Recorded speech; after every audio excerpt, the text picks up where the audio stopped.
Olá, gente querida! Hoje é quinta-feira, dia 17 de dezembro, e eu quero pedir a sua oração nesse dia tão especial. Estou celebrando 27 anos de ordenação presbiteral.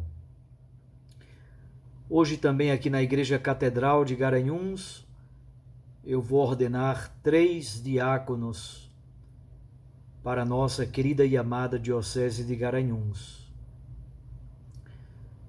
A partir de hoje, nós começamos a preparação mais imediata para o Natal de Jesus, do dia 17 ao dia 24.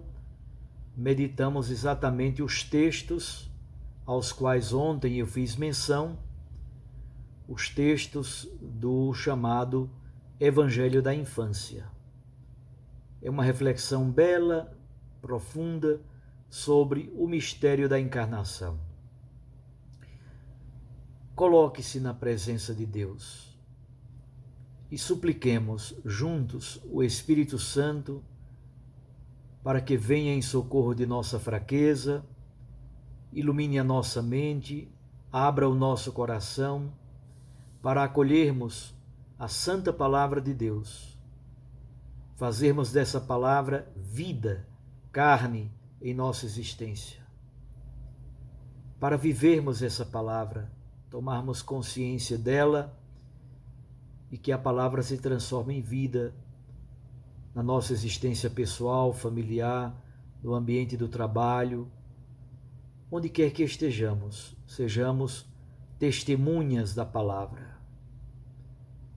O texto que vamos meditar hoje é de Mateus, capítulo 1, versículo 1 a 17. É a genealogia de Jesus. Mateus 1, de 1 a 17. Livro da origem de Jesus Cristo, filho de Davi, filho de Abraão. Abraão gerou Isaque, Isaque gerou Jacó, Jacó gerou Judá e seus irmãos. Judá gerou Farés e Zara, cuja mãe era Tamar. Farés gerou Esrom, Esrom gerou Aram, Aram gerou Aminadab, Aminadab gerou Naasson, Naasson gerou Salmom, Salmom gerou Boaz, cuja mãe era Raabe. Boaz gerou Obed, cuja mãe era Ruth.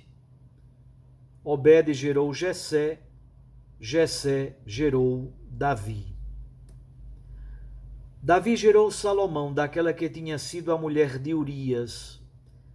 Salomão gerou Roboão, Roboão gerou Abias, Abias gerou Asa, Asa gerou Josafá, Josafá gerou Jorão, Jorão gerou Osias, Osias gerou Jotão, Jotão gerou Acás, Acás gerou Ezequias, Ezequias gerou Manassés, Manassés gerou Amon, Amon gerou Josias, Josias gerou Jeconias e seus irmãos no tempo do exílio na Babilônia.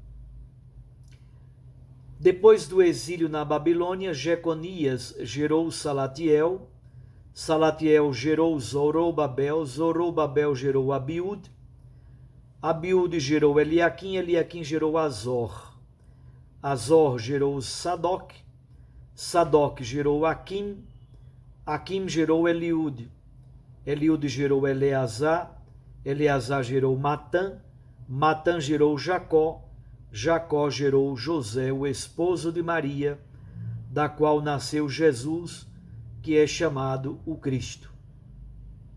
Assim, as gerações desde Abraão até Davi são 14. De Davi até o exílio na Babilônia, 14. Do exílio na Babilônia até Cristo, 14. Palavra da salvação. Glória a vós, Senhor. Minhas irmãs e meus irmãos, a partir de hoje, como já lhes disse, nós começamos esta preparação imediata para o Natal do Senhor. Nesta etapa, nós meditamos o mistério da encarnação. É por isso que começamos hoje com esse texto da genealogia de Jesus. Mais do que simplesmente uma lista historiográfica de nomes dos ancestrais de Jesus, esse texto, na verdade, é uma elaboração teológica de Mateus. Mateus pretende coligar a vida de Jesus com a história da salvação, especialmente com o patriarca Abraão, com o rei Davi e também com a experiência do exílio babilônico. Certamente vocês perceberam, o texto é construído em 3 blocos, em 3 segmentos. O primeiro vai de Abraão a Davi, o segundo de Davi até o exílio da Babilônia e o terceiro do exílio da Babilônia até Jesus Cristo. Uma coisa muito importante, talvez alguém diga, Dom Paulo, que coisa mais esquisita ter na Bíblia um texto como esse, essa ruma de nomes esquisitos, é de fato muito estranho. O que poderia haver de teologia, de mensagem bíblica, de mensagem da palavra de Deus para nós num texto como esse? Muitas coisas. Eu quero destacar algumas delas. Então, uma primeira coisa muito importante na genealogia de Jesus é a convivência com o mistério da fragilidade e do pecado. Os padres da igreja dizem que tudo aquilo que Jesus assumiu com o mistério da encarnação, ele assumiu para salvar e para redimir. Na história do seu povo, há muitas ambiguidades, pecados, infidelidades, assassinatos, golpes de Estado, traições, adultérios, praticamente todos os tipos de pecados estão presentes. Jesus, então, assume essa história para redimi-la, para salvá-la, pelo poder do seu sangue derramado na cruz. Outro aspecto muito importante da genealogia de Jesus, segundo Mateus, é o papel das mulheres. Aparecem 5 mulheres. A primeira é Tamar, no versículo 3. Tamar aparece na Bíblia em Gênesis capítulo 39. Ela fingiu ser prostituta exatamente para forçar o seu sogro Judá a cumprir a lei de Deus. Depois aparece Raabe, no versículo 5. Raabe é a prostituta que aparece lá em Josué capítulo 2, que ajudou o povo de Israel na conquista da terra de Canaã, na cidade de Jericó. Terceiro aparece Ruth, também no versículo 5 de hoje. Ruth era uma viúva estrangeira, pagã.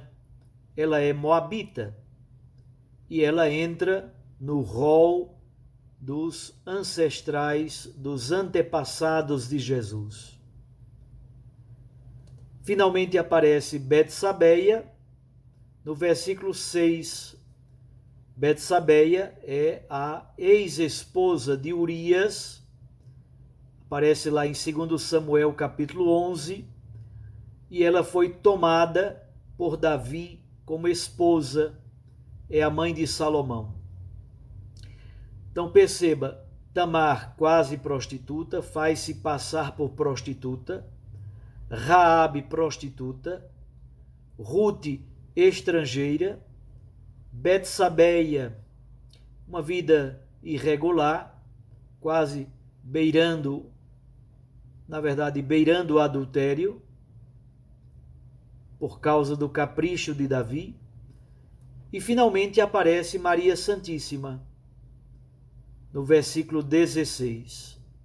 Maria, virgem, grávida, certamente vítima da dúvida, certamente vítima de comentários e até de calúnias.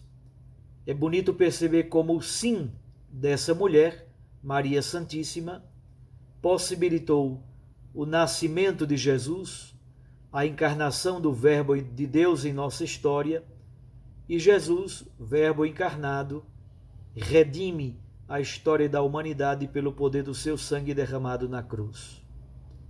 O sim desta mulher, de algum modo, abriu o caminho da salvação, não somente para as outras 4 mulheres, mas para todos os ancestrais, para toda a humanidade. Finalmente, uma palavra sobre esse versículo 17. Mateus faz questão de dividir a história em eras, em segmentos. São 3 blocos, cada bloco de 2 gerações. De 14 gerações, isto é, de 2 setenários. Setenário é um bloco, nesse caso aqui, de 7 gerações. Então, de Abraão até Davi, 14 gerações, ou seja, 2 setenários, 2 blocos de 7 gerações. De Davi até o exílio da Babilônia, 2 setenários. Do exílio da Babilônia até Jesus, 2 setenários de gerações. Portanto, 14 mais 14 mais 14. 2 setenários mais 2 setenários mais 2 setenários. O que é que Mateus quer dizer com isso? É como se Jesus, plenamente integrado, plenamente assumido na história do seu povo, ele como que abre o 7º setenário de gerações. Ele abre o 7º bloco de 7 gerações. E nós sabemos o significado simbólico e teológico disso para a história da salvação. Ao mesmo tempo em que Jesus é inserido na história da humanidade, na história do seu povo, e ele a assume para redimi-la e salvá-la, ao mesmo tempo ele abre um 7º setenário, isto é, um momento absolutamente novo da história da salvação. É a plenitude dos tempos.